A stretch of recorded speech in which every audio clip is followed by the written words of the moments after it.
আজকের এই সিরাত সম্মেলনে আমাদের স্লোগান হচ্ছে মান সাব্বা নাবিয়ান ফাকতুলুহ, মান সাব্বা নাবিয়ান, মান সাব্বা নাবিয়ান, মান সাব্বা নাবিয়ান। যেহেতু আমরা সিরাত কনফারেন্সে আছি, বারংবার নবী সাল্লাল্লাহু আলাইহি ওয়াসাল্লামের নাম আসবে, প্রত্যেকবারই আমরা হৃদয়ের অন্তঃস্থল থেকে পড়ব সাল্লাল্লাহু আলাইহি ওয়াসাল্লাম। আইয়ামে জাহেলিয়াত এবং বর্তমান বিশ্ব ব্যবস্থার তুলনামূলক পর্যালোচনা। প্রথমে বুঝতে হবে আমাদেরকে আইয়ামে জাহেলিয়াত অর্থ কী। ইয়াউমুন শব্দের অর্থ হচ্ছে একটা দিন, আইয়াম শব্দের অর্থ হচ্ছে দিনগুলো। ইয়াউমুন এর বহুবচন আইয়াম, আর জাহেলিয়াহ অর্থ অজ্ঞতা, অন্ধকারাচ্ছন্ন সময় বা অন্ধকারাচ্ছন্ন যুগ। প্রশ্ন হচ্ছে যে আমরা নবী সাল্লাল্লাহু আলাইহি ওয়াসাল্লামের জন্মের পূর্বের সমাজটাকে আমরা আইয়ামে জাহেলিয়াত কেন বলি? আইয়ামে জাহেলিয়াত বলে আমরা কেন নামকরণ করি? কি সমস্যা ছিল সেই যুগের মধ্যে? কি সমস্যা ছিল সেই আবু জেহেলদের সমাজে বা আবু লাহাব, উতবা, শাইবা তাদের রাষ্ট্র ব্যবস্থায়? সমস্যাটা কি ছিল? কি কারণে আমরা ওই যুগটাকে আইয়ামে জাহেলিয়াত বলি? তসলিমা নাসরিনরাও তো আজকাল আইয়ামে জাহেলিয়াত শব্দ প্রয়োগ করে। তাহলে আসলে আইয়ামে জাহেলিয়াত বলতে কি বোঝায়, কাকে বলে? এই বিষয়টা আমাদের আগে স্পষ্ট ধারণা থাকা উচিত।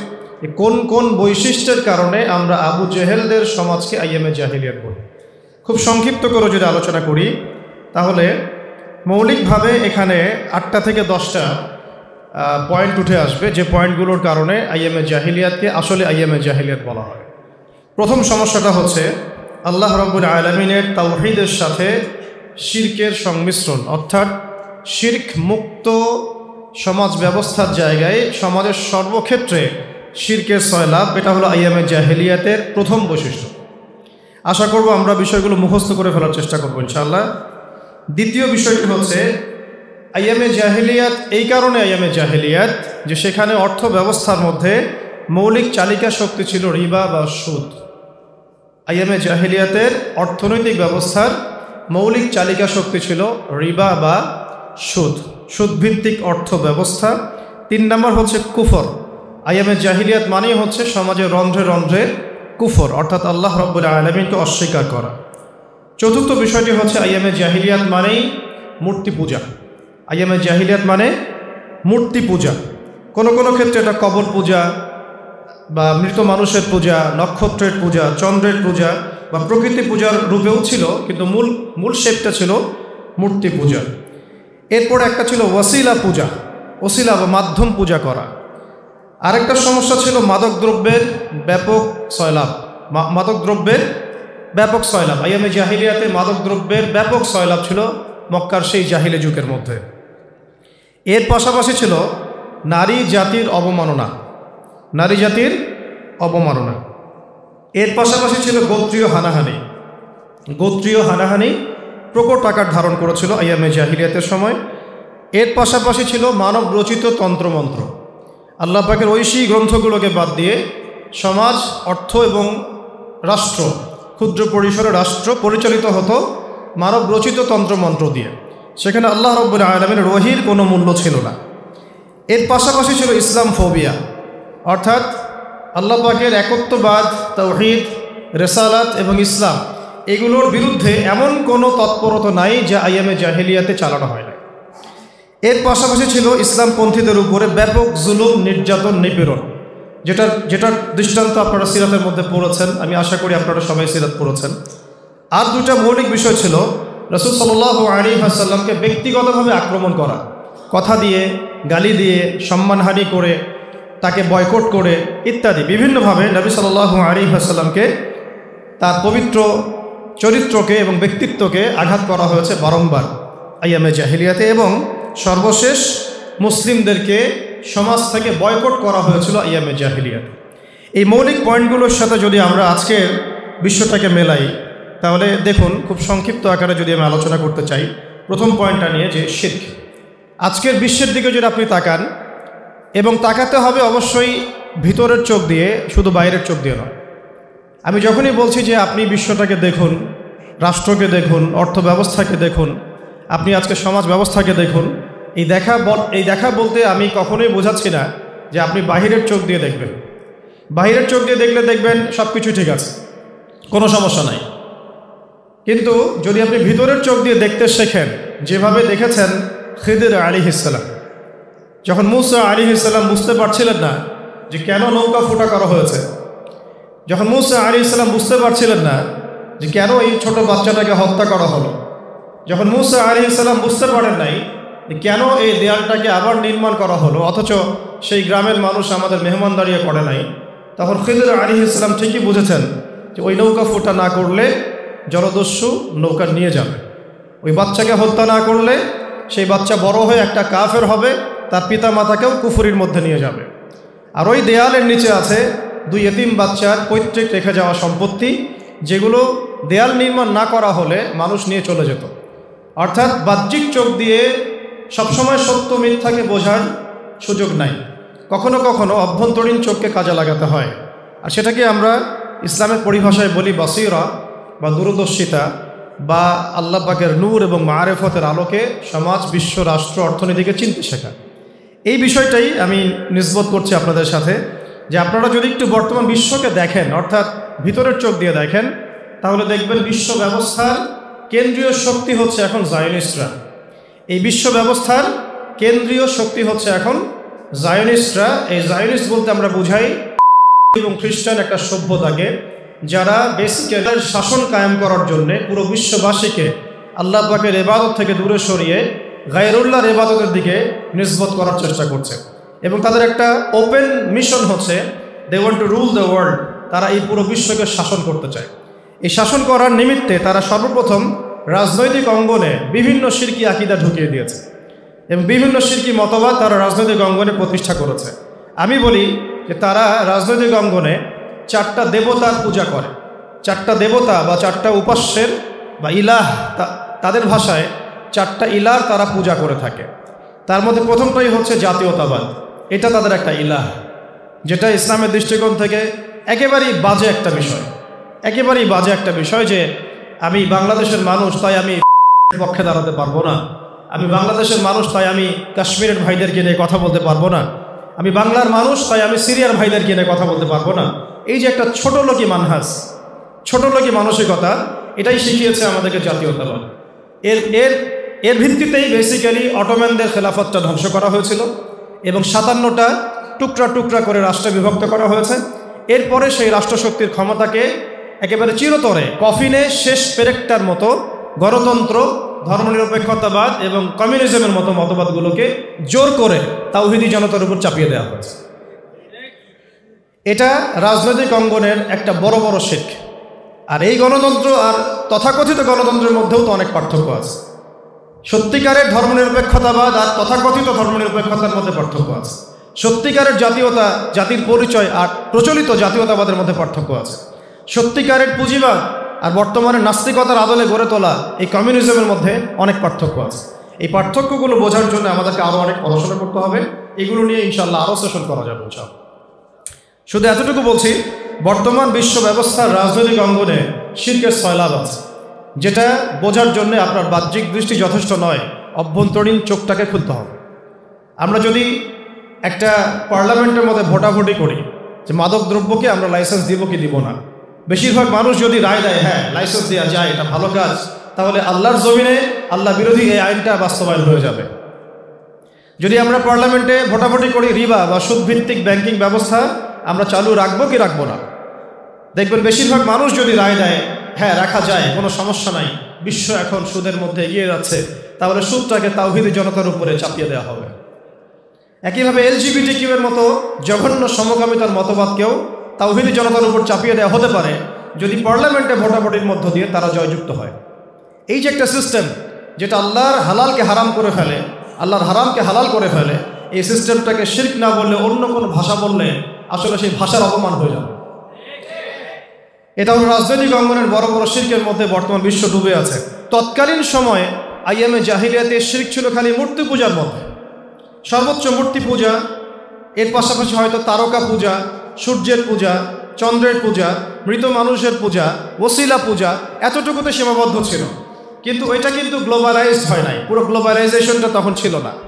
পারস্যের দিকে আমরা যদি তাকাই আইয়ামে জাহিলিয়াতে, পারস্যের মানুষরা তৎকালীন সময়ে যেটা করতো, আগুনের পূজা করত এবং তারা কল্যাণের মালিক মনে করে আল্লাহ রাব্বুল আলামিনের দিকে নিসবত করত, অকল্যাণের মালিক তারা শয়তানের দিকে নিসবত করত। এটাও একটা শিরক ছিল। এই যে শিরকের ক্যাটাগরিগুলো, যেগুলো আমাদের এই যুগের প্রেক্ষাপটে আমরা যদি ডিল করি, প্রথমত ছিল তৎকালীন সময়কার মূর্তি পূজা, চন্দ্র পূজা, সূর্য পূজা, প্রকৃতি পূজা, মৃত মানুষের পূজা ইত্যাদি ইত্যাদি। এগুলো এখন আস্তে আস্তে বড় পরিসরে রূপ নিয়েছে। আপনি খেয়াল করলে দেখবেন রাজনৈতিক অঙ্গনে আমরা বিভিন্ন মতবাদের পূজা করছি, এগুলো শিরক হচ্ছে। অর্থনৈতিক অঙ্গনে গিয়ে আমরা আল্লাহর হালালকে হারাম করে ফেলছি, হারামকে হালাল করে ফেলছি, এটা কুফর হচ্ছে। শিক্ষাক্ষেত্রে গিয়ে আমরা আল্লাহদ্রোহী যে বিষয়গুলো, সেগুলোকে বাধ্যতামূলক আমাদের তাওহীদি জনতাকে শেখাচ্ছি, এখানেও আল্লাহর বিধানকে কটাক্ষ করা হচ্ছে। শুধু তাই নয়, সমাজতন্ত্রের মধ্যে গিয়ে দেখবেন সামাজিক এমন অনেক মতবাদ চাপিয়ে দেওয়া হয়েছে, দর্শন চাপিয়ে দেওয়া হয়েছে, যেগুলো আল্লাহ রাব্বুল আলামিন এবং তার রাসূলের সাথে সরাসরি সাংঘর্ষিক, দ্বীনের সাথে সরাসরি সাংঘর্ষিক। শুধু তাই নয়, সাংস্কৃতিক অঙ্গনে গিয়ে আপনি দেখবেন এমন কিছু মতবাদ, এমন কিছু দর্শন আমাদের সামনে চাপিয়ে দেওয়া হয়েছে, যেগুলো ওয়াল্লাহি আল্লাহর কোরআন এবং রাসূলুল্লাহ সাল্লাল্লাহু আলাইহি ওয়াসাল্লামের সুন্নাহর সরাসরি খেলাফ। এগুলো কি কুফর নয়? এগুলোর মধ্যে কি শিরক নেই? অতএব আইয়ামে জাহিলিয়াতের সেই শিরক, যেটা একটা খণ্ডিত অংশ ছিল, এটাকে বর্তমান বিশ্বে একটা বৈশ্বিক রূপ দেওয়া হয়েছে। তাই আমরা বলতে পারি আইয়ামে জাহিলিয়াতের সেই জাহালাত থেকে আমরা এখনও পরিপূর্ণভাবে মুক্ত এবং স্বাধীন হতে পারি নাই। যদিও বা নবী সাল্লাল্লাহু আলাইহি ওয়াসাল্লাম আমাদেরকে সেই স্বাধীনতা এনে দিয়েছিলেন, কিন্তু আমরা সেটাকে ধরে রাখতে পারি নাই। আমরা সেখান থেকে অনেক দূরে সরে আসছি। এখন নতুন করে আমাদেরকে আবার শিখতে হচ্ছে যে বর্তমান বিশ্ব ব্যবস্থায় কোন কোন কুফর আছে, কোন কোন শিরক আছে, কি কি নতুন জাহিলিয়াতের মধ্যে আমরা আবার নিমজ্জিত হয়েছি, এগুলোকে নতুন করে আইডেন্টিফাই করতে হচ্ছে। এটাও ভালো, আলহামদুলিল্লাহ, যে আইডেন্টিফাই করতে পারলেই তো আমরা সলিউশনের পথে হাঁটতে পারবো ইনশাআল্লাহ। যদি আইডেন্টিফাই করতে না পারি, তাহলে তো সলিউশনের পথে হাঁটতে পারবো না। আল্লাহ পাক আমাদেরকে আইডেন্টিফাই করার তৌফিক দান করেন, আমিন। এর পরের পয়েন্টটা যেটা আলোচনা করতে চেয়েছিলাম, সেটা হলো বর্তমান বিশ্ব ব্যবস্থার দিকে আপনি তাকিয়ে দেখুন। এই বিশ্ব ব্যবস্থার অর্থনীতি দাঁড়িয়ে আছে সুদের উপরে। World bank, federal reserve bank এবং IMF অর্থাৎ ইন্টারন্যাশনাল মনিটারি সিস্টেম, এই সিস্টেমগুলোর মধ্য দিয়ে প্রত্যেকটা মুসলিম কান্ট্রির সেন্ট্রাল ব্যাংক তার দাসত্ব করছে। প্রত্যেকটা মুসলিম কান্ট্রির সেন্ট্রাল ব্যাংক এই মতবাদগুলোর দাসত্ব করছে, এই সংগঠনগুলোর, এই সংস্থাগুলোর দাসত্ব করছে। তারা ঋণ দিলে আমরা লোন পাচ্ছি, তারা যদি লোন না দেয় আমরা আমাদের রাষ্ট্রের উন্নয়নও করতে পারছি না। কোনো কোনো ক্ষেত্রে একটা সেতুর বাজেটের জন্যে তাদের দিকে আমাদেরকে হা করে তাকিয়ে থাকতে হচ্ছে, এবং তারা আমাদেরকে 16%, 20% সুদে লোন দিচ্ছে, এবং এই সুদটা আপনার আমার পকেট থেকেও কিন্তু বের হচ্ছে, আপনার আমার রক্ত, মাংস এবং ঘাম থেকেও কিন্তু বের হচ্ছে। অর্থাৎ বর্তমান বিশ্ব ব্যবস্থার অর্থনীতি দাঁড়িয়ে আছে এই সুদী ব্যাংকিং সিস্টেমের উপরে। আর তৎকালীন আইয়ামে জাহিলিয়াতের অর্থ ব্যবস্থাও কিন্তু ছিল আবু জেহেল, আবু লাহাব, উতবা, শাইবাদের সেই সুদী ব্যাংকিং সিস্টেমের মধ্যে। হয়তো তখন আধুনিক ব্যাংক ছিল না, কিন্তু সুদের কারবার কিন্তু ছিল। একই বিষয়, শুধু রূপটাকে চেঞ্জ করা হয়েছে। তৎকালীন সময়ে সুদটা না হয় শুধু একটা নির্দিষ্ট অঞ্চলে সীমাবদ্ধ ছিল, কিন্তু এখন বর্তমান বিশ্ব ব্যবস্থায় এই সুদভিত্তিক অর্থ ব্যবস্থা সারা বিশ্ব জুড়ে অক্টোপাসের মতো গরিবের রক্ত চুষে খাচ্ছে, কিন্তু আমরা এখান থেকে বের হতে পারছি না, বা বের হওয়ার যে ফিকির, এই ফিকিরটুকু কোনো কোনো ক্ষেত্রে আমাদের মধ্যে আসছে না। আর আমরা যে ডালপালা নিয়ে মাঝে মাঝে নাড়াচাড়া করছি, মূল জায়গায় যাচ্ছি না, এটাও আমাদের অদূরদর্শিতা। যতক্ষণ পর্যন্ত আমরা বাংলার জমিনে একটা ইসলামী শরিয়া রাষ্ট্র কায়েম করতে না পারবো, ততক্ষণ পর্যন্ত অর্থ ব্যবস্থা থেকে আমরা পরিপূর্ণরূপে সুদকে দূর করতে পারবো না। তাই আমাদের মূল জায়গাতেও কাজ করা উচিত। আমরা দাওয়া দিচ্ছি, তাবলীগ করছি, সব ঠিক আছে, কিন্তু আমাদের একটা রাজনৈতিক ভিশন অবশ্যই থাকা উচিত, না হলে আমরা বড় বড় সমস্যাগুলোর সমাধান টানতে পারবো না। আল্লাহ পাক আমাদের বোঝার তৌফিক দান করুন। এরপরে ছিল কুফর, যেটা সম্পর্কে আমি একটু আলোচনা করেছি। আইয়ামে জাহিলিয়াত মানেই ছিল কুফর।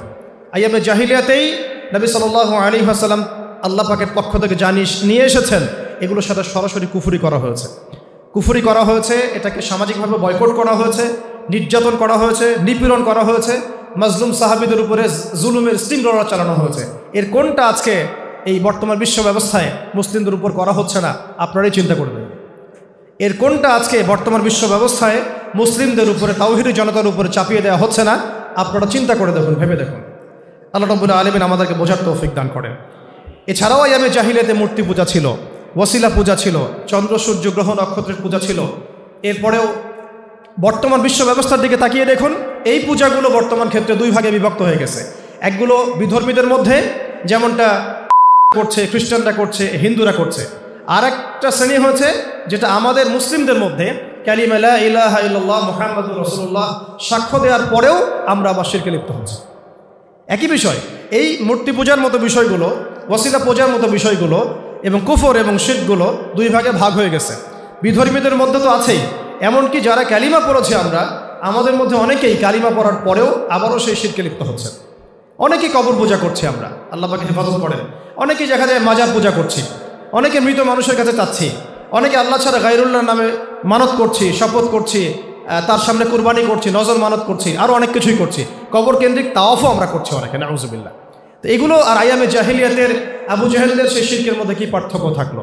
তারাও বলতো মা না'বুদুহুম ইল্লা লিয়ুকাররিবুনা ইলাল্লাহি যুলফা, আমরা শুধু এই কারণেই তাদের ইবাদত করি, লাত, উজ্জা, হুবল, মানাতের ইবাদত করি যাতে তারা আমাদেরকে আল্লাহ পর্যন্ত পৌঁছে দেয়। আমরাও তো সেই একই আকীদায় লালন করছি, নাউজুবিল্লাহি মিন যালিক। আর বিধর্মীদের কথা কি বলবো? আপনারা দেখছেন বিভিন্ন ধর্মের 33 কোটি দেবদেবতা এক এক ঋতু পাল্টাচ্ছে, নতুন নতুন শিরকের উৎসব আসছে।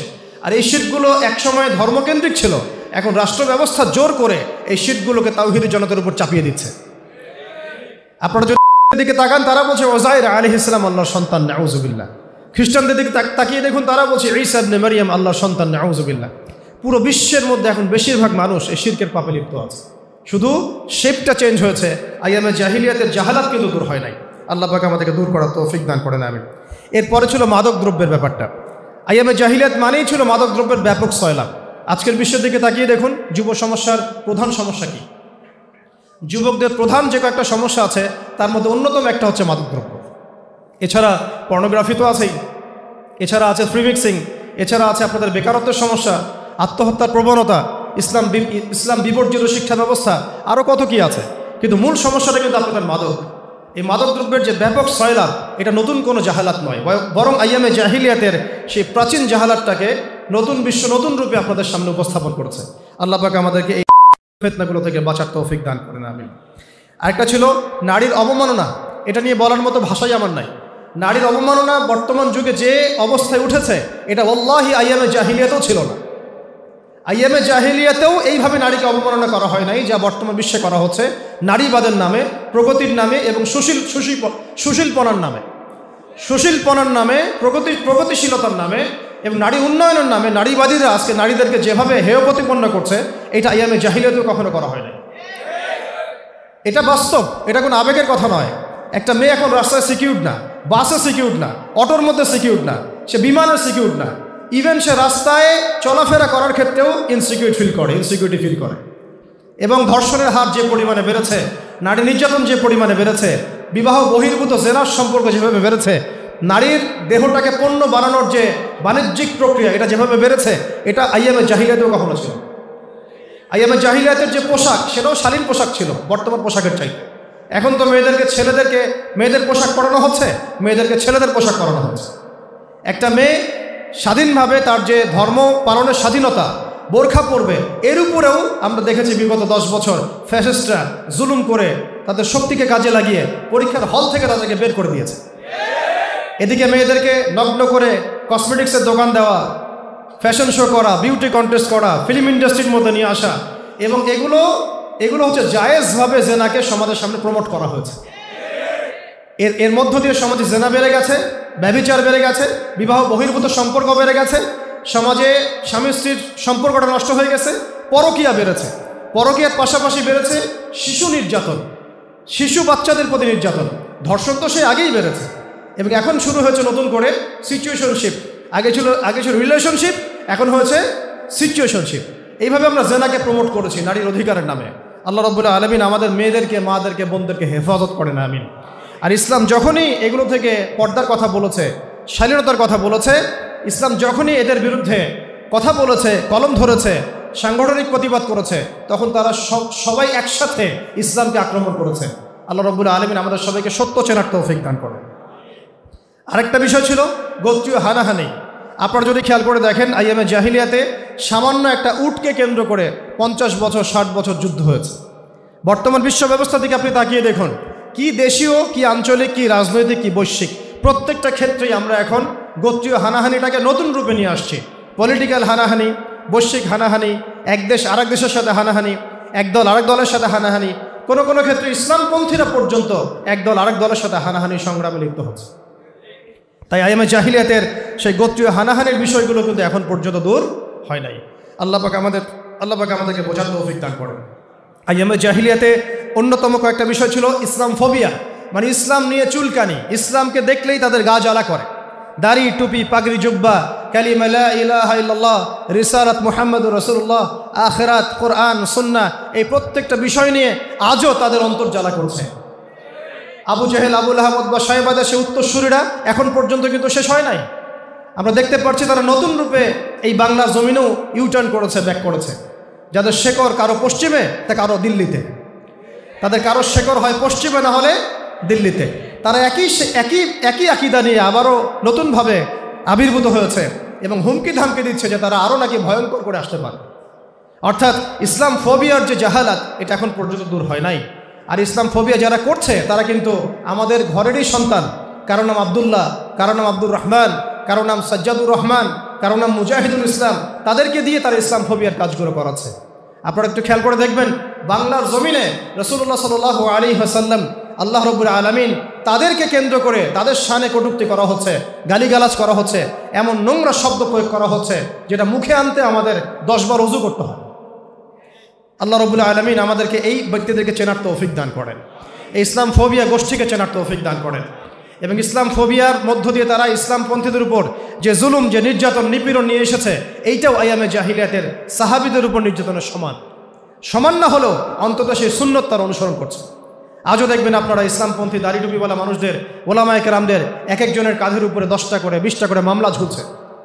কেউ গুম হয়েছিল, কেউ খুন হয়েছে, কেউ ক্রসফায়ারে গিয়েছে, কারো পরিবারের উপর জুলুম এসেছে, নির্যাতন এসেছে, কারো অর্থ সম্পদ লুট করা হয়েছে, কারো তো স্ত্রীকে রোজা ভাঙিয়ে ধর্ষণ পর্যন্ত করা হয়েছে, কারো স্ত্রীকে রোজা ভাঙিয়ে ধর্ষণ পর্যন্ত করা হয়েছে। এগুলো কোনো ব্যক্তির প্রতিকৃতি নয়। আমি বারবার বলছি, এগুলো কোনো ব্যক্তির প্রতিকৃতি নয়, এগুলো হচ্ছে পুরো একটা জালেম সিস্টেমের প্রতিকৃতি। এগুলো নির্দিষ্ট কোনো ব্যক্তির উদাহরণ, নিদর্শন নয়, বরং একটা সিস্টেমের নিদর্শন। এরকম ব্যক্তি একজন নাই, হাজার হাজার হাজার হাজার আছে এই সিস্টেমের মধ্যেই। এখন পর্যন্ত তারা বহাল পদে, এখন পর্যন্ত বহাল তরবিয়তে তারা বহাল পদে আছে এবং অপেক্ষার প্রহর গুনছে যে কবে এইসব দিন চলে যাবে, আবারও সেই জাহালাত ফিরে আসবে। তারা নতুন রূপে এসে, ভয়ঙ্কর রূপে এসে আমাদের উপর আবার আগ্রাসী মনোভাব চালাবে, আগ্রাসী ভূমিকা রাখবে, ইসলামকে চিরতরে মিটিয়ে ফেলবে। এটা তাদের, ওয়াল্লাহি এটা তাদের গোপন সিক্রেট, ওয়াল্লাহি এটাই তাদের গোপন এজেন্ডা, গোপন মিশন, যেটা আমরা অনেক সময় বুঝেও বুঝি না, দেখেও দেখি না, বা অনুধাবন করার সক্ষমতা আমাদের থাকে না। আল্লাহর ওয়াস্তে আমরা যেন এমন কোনো জালেম শক্তিকে ভবিষ্যতে কোনো স্পেস না দেই, জায়গা না দেই, এই ব্যাপারে আমাদের সবাইকে সচেতন থাকতে হবে। আল্লাহ পাক তৌফিক দান করেন। সর্বশেষ কথা হচ্ছে, ওই সময় নবী সাল্লাল্লাহু আলাইহি ওয়াসাল্লাম সাহাবীদেরকে, মুসলিমদেরকে তারা সামাজিকভাবে কোণঠাসা করত, বয়কট করত এবং জুলুম নির্যাতন করত। এই কয়েকটা পয়েন্ট যদি আপনি মিলিয়ে নেন তাহলে দেখবেন এই শিরক, এই রিবা, এই কুফর, মূর্তি পূজা বা ওসিলা পূজা, অথবা এই মাদক বা নারীর অবমাননা বা গোত্রীয় হানাহানি বা মানব রচিত তন্ত্রমন্ত্র, অথবা আপনি ইসলাম ফোবিয়া, ইসলামপন্থীদের উপর জুলুম নির্যাতন, রসুলকে গালিগালাজ করা, মুসলিমদেরকে বয়কট করা, এর কোনো জাহালাত বর্তমান বিশ্বে দূর হয় নাই, বর্তমান রাষ্ট্রে দূর হয় নাই, আমাদের সমাজেও দূর হয় না। তাই এগুলোকে যদি চিরতরে দূর করতে চাই তাহলে আমাদের উচিত হবে নবী সাল্লাল্লাহু আলাইহি ওয়াসাল্লামের পবিত্র সিরাত অনুযায়ী আমাদের পথ চলা। এখন কিভাবে আমরা সিরাত অনুযায়ী পথ চলবো, কিভাবে ধাপে ধাপে আমরা ওহীর জ্ঞানে আলোকিত হব, কিভাবে আমরা সমাজ বিনির্মাণ করব, কিভাবে দাওয়াত দিব, কিভাবে তাবলীগ করব, কিভাবে ঐক্যবদ্ধ হব, প্রয়োজনে কিভাবে জুলুম সহ্য করব, হিজরত করব, প্রয়োজনে কিভাবে মদিনা রাষ্ট্র কায়েম করব, প্রয়োজনে কিভাবে গাজওয়া সারিয়ায় শরীক হব, প্রয়োজনে কিভাবে আবার মক্কা বিজয়ের সেই মিশনে লিপ্ত হব, নিজেদেরকে আত্মনিয়োগ করব, এই প্রত্যেকটা প্রসেস বোঝার জন্যে আজকের এই সিরাত সম্মেলন। এই সিরাত সম্মেলনের মধ্য দিয়ে আমরা নবী সাল্লাল্লাহু আলাইহি ওয়াসাল্লামের পবিত্র সিরাত মোবারক থেকে জানবো, শিখবো এবং বুঝবো কিভাবে নবী সাল্লাল্লাহু আলাইহি ওয়াসাল্লাম আল্লাহ পাকের ওয়াহিকে হাতে নিয়ে আল্লাহর জমিনে আল্লাহর দ্বীনকে কায়েম করেছেন। এটা জানতে হবে না ভাই? জানার দরকার আছে না? আজকের এই সিরাত সম্মেলনে আমাদের স্লোগান হচ্ছে, আজকের এই সিরাত সম্মেলনে আমাদের স্লোগান হচ্ছে, মান সাব্বা নবিয়ান ফাকতুলুহ, মান সাব্বা নবিয়ান, মান সাব্বা নবিয়ান, মান সাব্বা নবিয়ান। আমিন। ওয়া আখিরু দাওয়ানা আনিল হামদুলিল্লাহি রাব্বিল আলামিন। আসসালামু আলাইকুম ওয়া রাহমাতুল্লাহি ওয়া বারাকাতুহু।